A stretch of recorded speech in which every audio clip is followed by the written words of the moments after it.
मैं Vikrant Verma fitter instructor Ayodhya Prasad Vishwakarma private ITI अकोरी Dubey Jalaun. आज मैं आपको फिटर से संबंधित कुछ महत्वपूर्ण तथ्य आपके सामने रखूंगा जो आपके आगामी परीक्षा के लिए बहुत ही उपयोगी सिद्ध होंगे। सबसे पहले तो प्रत्येक छात्र के लिए आवश्यक होता है कि जिस व्यवसाय से हम ITI कर रहे हैं उसके बारे में पूर्ण जानकारी, और प्रत्येक छात्र का यह मकसद भी होना चाहिए कि हमें अपने व्यवसाय से संबंधित उस जानकारी के बारे में पूर्ण रूप से अच्छी तरह से अवगत हो जाए। तो सबसे पहले हम आपको आपके शुरुआती जो आपका जो चैप्टर होता है उसके बारे में हम आपको बताएंगे, जिसमें हमारा जो शुरुआती चैप्टर है वो आता है हमारे प्रिकॉशंस, हमारी सावधानियाँ। फिटर से संबंधित क्या क्या सावधानियाँ हमें बरतनी चाहिए, फिटर होता क्या है, और फिटर से संबंधित उसमें वर्कशॉप में हम जो जो कार्य करेंगे उसमें हमें किस किस प्रकार के औजारों का प्रयोग करना पड़ेगा, किन किन हमें मशीनरी सहायता हमें करनी पड़ेगी, ये सारी चीज़ें हम आपके सामने रखेंगे। तो सबसे पहले तो हम आपको बता दें कि फिटर होता क्या है। प्रत्येक छात्र को इस बारे में जानकारी होनी चाहिए कि फिटर से तात्पर्य है कि वह व्यक्ति, वह कारीगर जो 75% का हैंड टूल्स की मदद से और 25% का मशीनरी सहायता से करता है, वह फिटर होता है। यही जानकारी प्रत्येक छात्र को होनी चाहिए फिटर के बारे में। दूसरी चीज, फिटर से संबंधित महत्वपूर्ण ये भी है कि फिटर में कई प्रकार के फिटर पाए जाते हैं, जैसे कि हमारा बेंच फिटर हुआ, पाइप फिटर हुआ,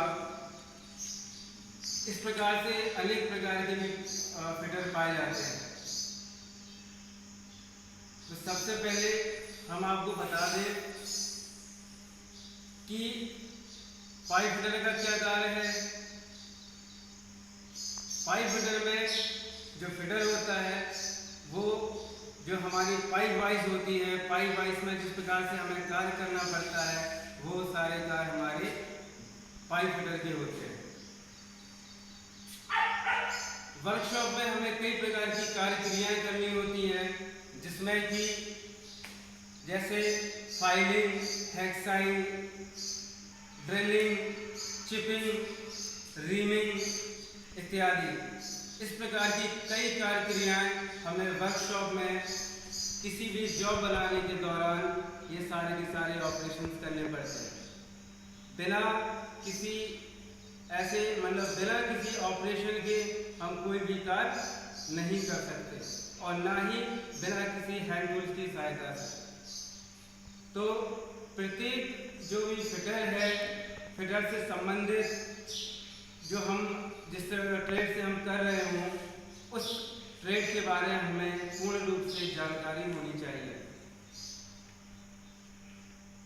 तो फिटर में जैसे कि हमने बताया आपको फाइलिंग मतलब रेती का क्या उपयोग है। तो रेती भी हमें अलग अलग ग्रेड के अनुसार, अलग अलग दांतों के अनुसार हमें वर्कशॉप में देखने को मिलेगी, और प्रत्येक रेती का अलग अलग कार्य भी होता है। जैसे कि वर्कशॉप में साधारणतः हमें वास्टर file, smooth file, square file, round file, knife and edge file और निडल फाइल आदि फाइलों का हमें उपयोग करने को मिलेगा, जिसमें हमें वर्कशॉप में बिना इन फाइलों के कोई भी कार्य करना हमें असंभव लगेगा। जैसे कि वर्कशॉप में हम कोई भी कार्य करते हैं, जब हम उस जॉब को हेक्साइन करते हैं, उस दी गई जॉब के माप के अनुसार हम उस जॉब को काटते हैं, तो हम वो जो हमारा जो ऑपरेशन होगा तो वो सबसे पहले हमारा हेक्साइन होगा। उस जॉब को काटने के लिए हमें हेक्सा की मदद लेनी पड़ेगी, क्योंकि किसी भी जॉब को काटने के लिए बिना किसी औजार के हम उस जॉब को तो काट नहीं सकते। तो सबसे पहले हम हेक्सा से उस जॉब को उसके दी हुई माप के अनुसार काटेंगे। उसके बाद हम उस पर मार्किंग मीडिया करेंगे। तो छात्रों, हम आपको बता दें कि सबसे पहले तो किसी भी जॉब को हम दी हुई नाप के अनुसार जब हम काटेंगे, उसके बाद हम उस पर मार्किंग मीडिया का लेप करेंगे। मार्किंग मीडिया क्या होता है? मार्किंग मीडिया वो होता है जिसमें सबसे पहले जॉब को किसी भी लिक्विड यानी कि किसी भी मतलब जो पदार्थ होता है, जैसे कि चॉक हुआ, चॉक से हमें उस जॉब पर हमें एक लेप लगाना पड़ेगा। लेप क्यों लगाना पड़ेगा?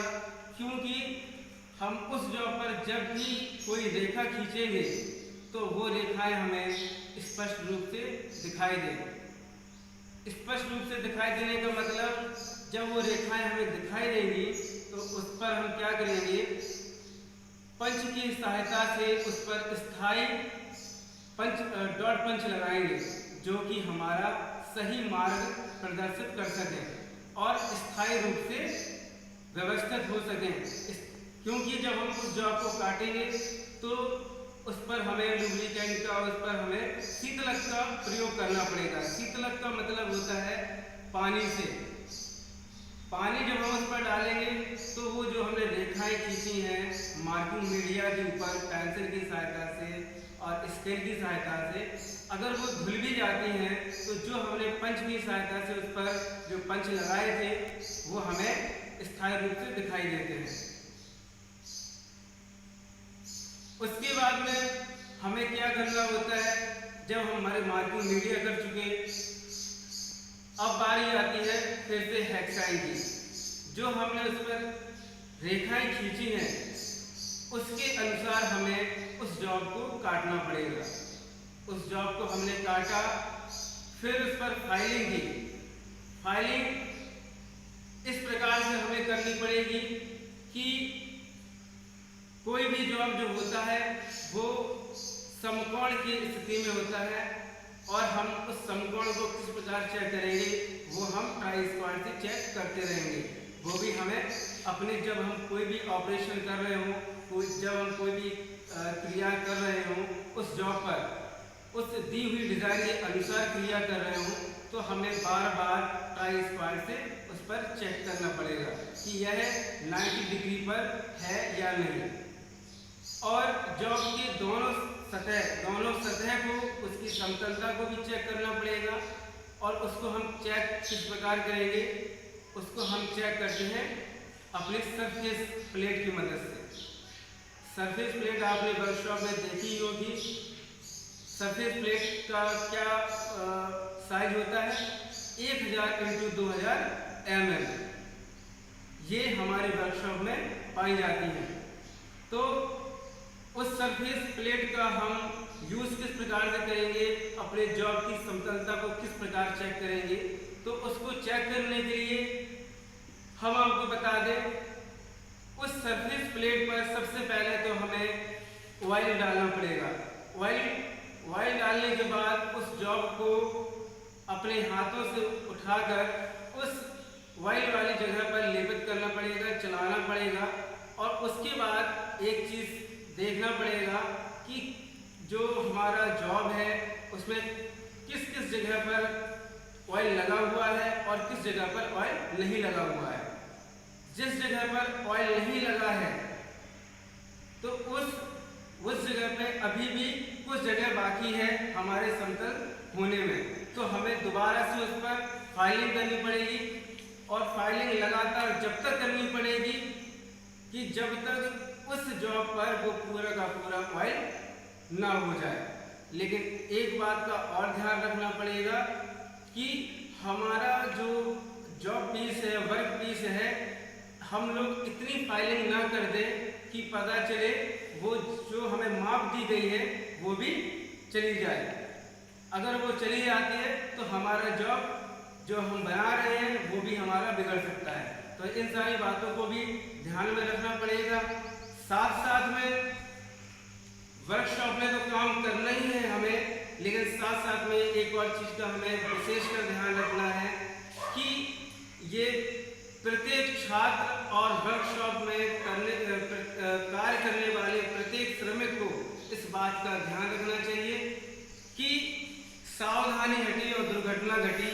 ये जो वाक्य है इसको हमें एक दिन नहीं, अपनी पूरी लाइफ हमेशा इस बात को ध्यान में रखना है कि कहीं ऐसा ना हो कि हम अपने कार्य के प्रति लापरवाह हो जाएं या कार्य के प्रति इतने उत्तेजित हो जाएं कि भाई हम उस कार्य को बिगाड़ दें।